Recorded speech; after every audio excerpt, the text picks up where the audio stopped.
Salut à tous, petite mise à jour des Tesla Model S et Model X sur le site tesla.com. Donc mise à jour au niveau des tarifs et au niveau surtout de l'autonomie qui est en nette hausse clairement par rapport aux anciennes générations.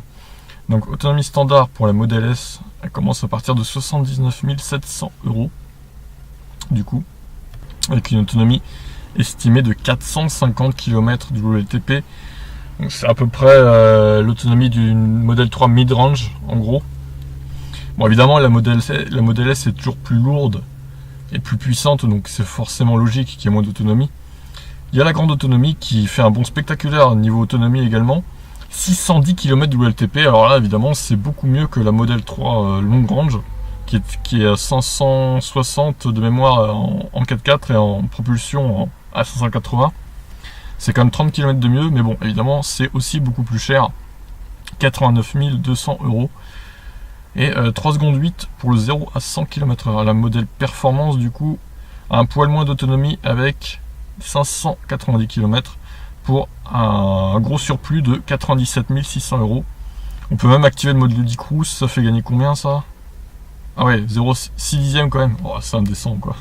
Pour 10 000 €, ça fait gagner 6 dixièmes. C'est vraiment n'importe quoi. Ah bon, après voilà, il y a des riches qui savent pas quoi faire de leur pognon et qui vont prendre ça, mais pourquoi pas, si vous avez les moyens, j'ai envie de dire, pour vous amuser. Et le Model X, on va aller voir maintenant. Alors, autonomie standard, 84 300 €. 375 km d'autonomie, bon c'est pas énorme, mais en même temps, vu le monstre que c'est normal qu'il n'y ait pas énormément d'autonomie. Après le Model X, je le trouve quand même très très cher pour ce qu'il est, clairement. 93 800 € pour 505 km de WLTP. Une accélération de 4 secondes 6 pour la version grande autonomie. Et la version performance, 485 km de WLTP pour 3 secondes 6 au 0 à 100. Et d'ailleurs, c'est une seconde de mieux en gros, quoi. Et mode Ludic Cruise qui va faire gagner 6 dixièmes aussi. 7 dixièmes, ok.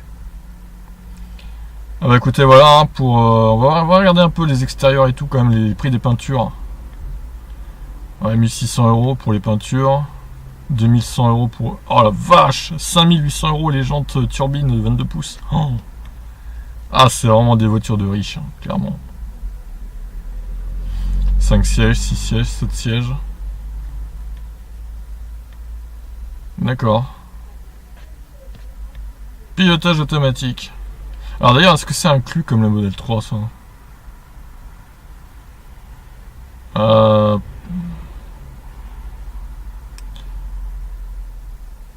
Ouais, il doit y avoir 2 séries, ouais, c'est marqué, d'accord, j'avais pas vu.